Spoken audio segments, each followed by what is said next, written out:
You read a gazillion romances, Sophie teased as she pulled an elastic band off her wrist and tied her red hair back in a ponytail. I've seen the covers. The men are all tall, gorgeous, and internally flawed, right? They're all waiting for the right woman to stumble into their lives. She drew her hand across her forehead like an old-time heroine. Like that exists, Ellie scoffed to show it didn't bother her that Sophie knew about her secret.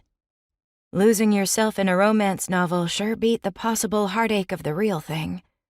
But you won't consider any guy at all. Ellie cringed, remembering the one blind date she'd attempted, a total disaster that ended with her walking home in the dark and ruining her only good pair of shoes. The dating scene had changed so much in the past 10 years, and the thought of it made drops of sweat line her upper lip. "Leave her be, Sophie," a quiet voice came from the bed. "Didn't mean to wake you, Mum." Sophie grimaced and reached out for her mother's hand.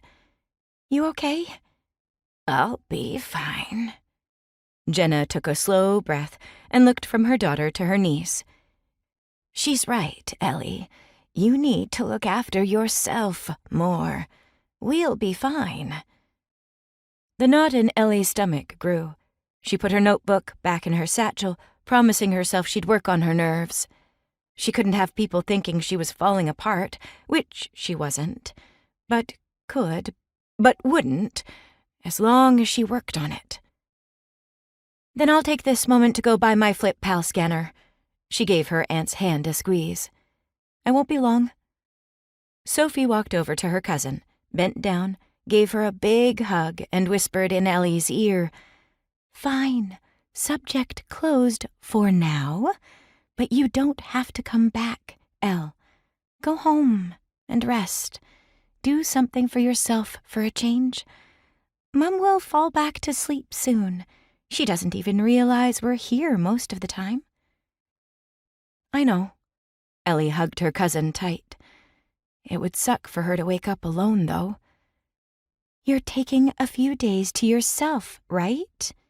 Sophie held her by the arm and gave her a little shake. "You promised. I've got this covered."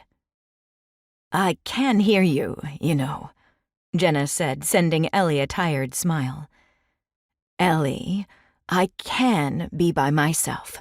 I'm not dying for pity's sake.